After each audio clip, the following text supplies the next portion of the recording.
Alrighty, folks. Well, we've got a 1v1 mega random game here, which means you don't really know what you're going to get. And for these players, they might have banned Nomad, but mega random said, just kidding, fool. You're going to get Nomad anyways. In the red, we have Pero Loco playing as the Chinese. In the blue, we've got Cal playing as the Khmer. I'll show the positions once I know where those positions are because this is brutal. The worst thing you can really have on a Nomad start when you're not expecting it anyways is hills, because you just can't fit town centers anywhere. And you could look that Blue's trying to fit a town center, and he just can't really find a spot for it right now as much as he could try. This would be a good TC spot. This could be a good TC spot. And now you see water too, and he's like, oh, okay, actually, I found a spot that fits. Thankfully for him. There he is. Now, we have 1,100 elo here. And 1,100 elo, well above that low elo legend territory. And Blue, I believe, is complaining about the map. Can we get some translations here? Red acknowledges it and says yes. I recognize from their names, they both probably speak Spanish. I only passed Spanish class because 50% of our grade was homework. And I copied 100% of my homework from my friend who is from Guatemala. So let's just say that I did not retain a lot of my Spanish. So, oh God, I was gonna apologize. I was gonna apologize in Spanish. I actually forgot to say I'm sorry, friends. Oh God, I'm so bad. Jeez, Miss Henry would be so disappointed in me. She probably knew it was cheating, by the way. But anyways, they said, what an ugly map. Okay, that makes sense. Well, they both struggled at the start. The Chinese do get 3 additional villagers when their TC is completed, taking them to a total of 6.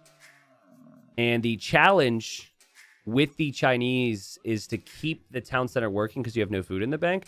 So Red's going to be working hard at that, but has plenty of buffaloes. Lo siento, amigos. Thank you.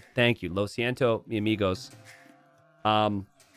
So on that note, actually, I know plenty of Spanish swear words because there were also some people in my school who were also from Guatemala, actually, and they're on the soccer team, and they would swear all the time during soccer, and they were told not to, and then they would play dumb, like they're like, because they knew the teachers didn't really know Spanish, and they thought when we were 13 or 14 that they were like, no, I'm just saying that that's a corner kick, sir. Yeah, they thought they could do that. Anyways, let's talk about the game, right? We've got stone and we've got gold underneath Blue's TC. Blue is in the north of the map, as is red. So there's like this other section down here. It's like you've got a quesadilla that's been cut in half. And they're both in the upper quesadilla portion. There's gold and stone spread out randomly everywhere. There's also tons of relics around this map. So I don't know how many in total, but I'll zoom out and tell you. We've got 22 relics, so that would be awesome if the players could get those later on.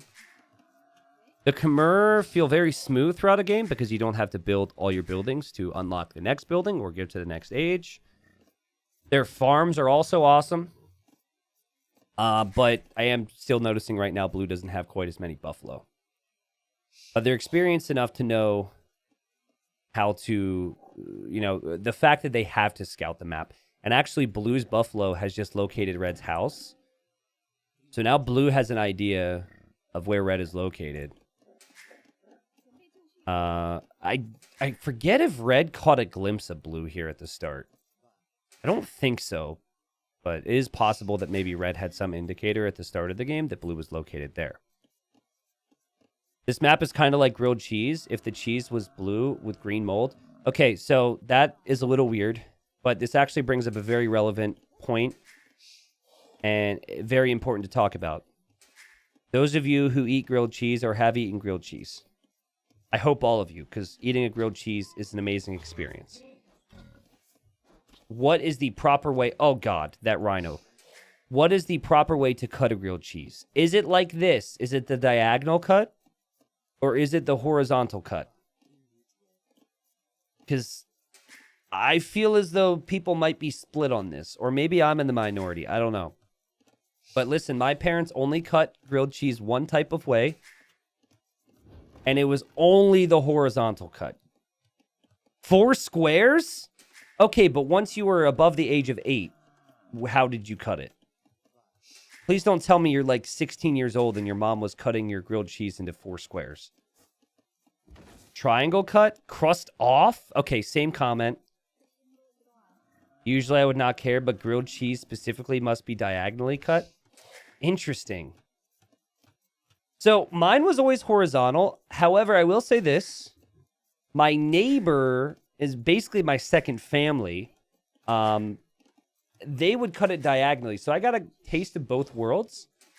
And as someone who really likes to save the crust till last to dip it into tomato soup, again, I'm doing a fantastic job of talking about the actual game. This is like, for every T90 hater that's out there, this is just T90 hate ammo right here. They're like, yeah, he never talks about the game. I caught him talking about grilled cheese. Oh, what a loser. Anyways, I'm going to finish my point. It's been a long time, but I feel like the diagonal cut allows you to get more coverage when you're trying to bite into the warm melted cheese. So, you thought I was going to pick sides there. You probably thought I was going to say one was better than the other. The only thing that I'm really going to pick sides on here is saying that blue start is better than reds.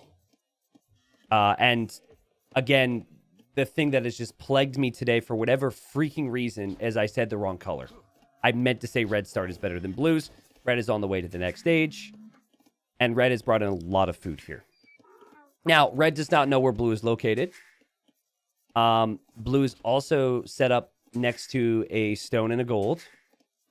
And the Khmer can have some pretty funky fast castle builds. Khmer can feel pretty good as the game goes on. Now, it's been a long time since I played, but I believe you cannot build on this terrain, but you can build in these areas. This is very weird amphibious terrain.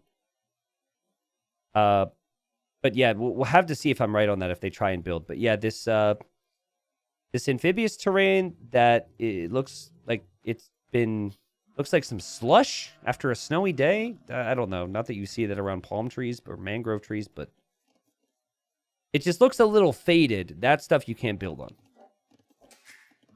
on. If you want to be a real legend, cut it through the cheese so you have 2 open-faced sandwiches. Man, all I know is I want a grilled cheese right now. Grilled cheese and tomato soup was my jam.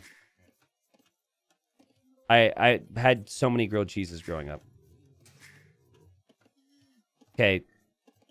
We have a stable here for Perro Loco. We also have a blacksmith. I imagine we're going to see some scouts. Again, they did not start with a scout, so getting some vision is nice because red doesn't know where blue is located. You've got the wood line right next to the TC for Perro Loco. We'll have 5 scouts in queue. Holy moly. And we'll see what direction he goes with those scouts. Ideally for blue, red will go to the south first. There's a lot of space there. Blue's going to make it to the next stage here in a moment. There's actually another rhino here as well if blue wishes to take it. And I think blue is used to trying to research the wood upgrade and went to go do that and then said, whoops, I don't have a lumber camp. So hopefully blue will research that. Feels like it's worth it. Also, there's a stable. Red's first scout is out. And red's first scout is now standing next to the second scout. So no instant movements there, but we have other decisions to make, like researching forging for attack on those scouts. Headed to gold, making more vills, adding some farms, lots of multitasking. You're now getting grilled cheese for dinner? Oh, yo, congratulations. Send me a piece. So I'm not sure how I want it cut right now, because I can kind of see... Again, I grew up with both sides, so... Now everyone wants grilled cheese. This would be an excellent time to say that this video is sponsored by Velveeta Cheese. Have you ever been watching a 23-year-old game and wonder, what am I going to eat for dinner? Well, why not get some cheese? Okay, actually, don't do it. I'm not sponsored. Okay? Buy any cheese you want. But Velveeta, you can give me a call. Or any cheese brand for that matter. That'd be... My jokes are pretty cheesy. I feel like it'd be very fitting for my content. Okay, well, the red scouts are all grouped up together, and they are looking for the enemy, and they have no freaking clue where the enemy is, and blue, on the other hand, knows where red is and says, what's up, bro? How do you like your grilled cheese? And I don't know how you would say Diagonal cut in Spanish, but I'm sure red would probably say that if red could figure that out right now. Great reaction time, though, from red. But red's still very far away from locating the enemy. I imagine you would probably expect that the enemy's on the opposite side of the map. The fact that they are both in the northern section of this grilled cheese sandwich is probably confusing him right now.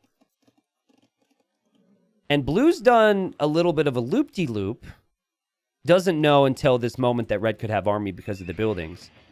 And wants to deny the gold, so it's going to come forward to tower. And I really like that decision. And also going to wall in the tower after the tower's up as well, which is also something I like. Red has looked pretty thoroughly in the south, hasn't found blue yet, is trying to click water buffaloes home. Has made some spearmen, though. Ooh, fascinating. Okay. Now, blue has to micro a lot here, otherwise the spearmen will kill all the scouts. Boink! Gets the Vil kill. Well played there. And then if you garrison the tower, the spearmen will eventually go down to all this. And blue's gonna get the buffalo! Blue says thanks for the buffalo! Yeah! Oh, God. Oh, no. Oh, boy. He's trying to micro buffalo. It's very difficult. And the scouts from red come in. Now, blue didn't know that red had scouts. And now you can tell blue, everything's falling apart here because he tried to pull the villagers away, loses some of his scouts. Tower is not fully walled in, by the way. Only lost one villager there, which is a positive. But yeah, blue, you need more army, my friend. And look, we got buffaloes headed this way, buffaloes headed this way, and red, or blue calls the GG? Why? Why do you resign? I mean, okay, it's a bad spot, my friend, but I did notice right before you called that GG, you had 9 villagers in the queue. If you unqueue some of those villagers, make some spearmen, make some scouts, you could actually contest this position. But, you know, what did he say at the start? This map is kind of crap. He's like, whatever. I'll just resign. I'll just call it quits here. I felt like it was honestly still winnable. At 1100 elo, I would have wanted a little bit more fight.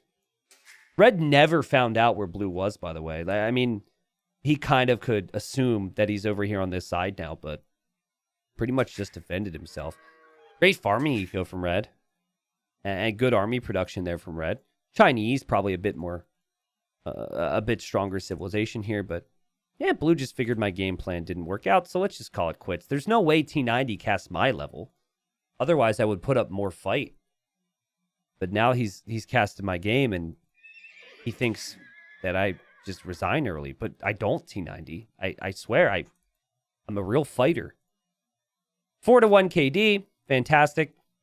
And red did collect a lot more resources, to be fair. So, close game. Good old Nomad start on Mega Random. We talked about grilled cheese sandwiches more than we actually talked about the game. Hope you guys enjoyed that one.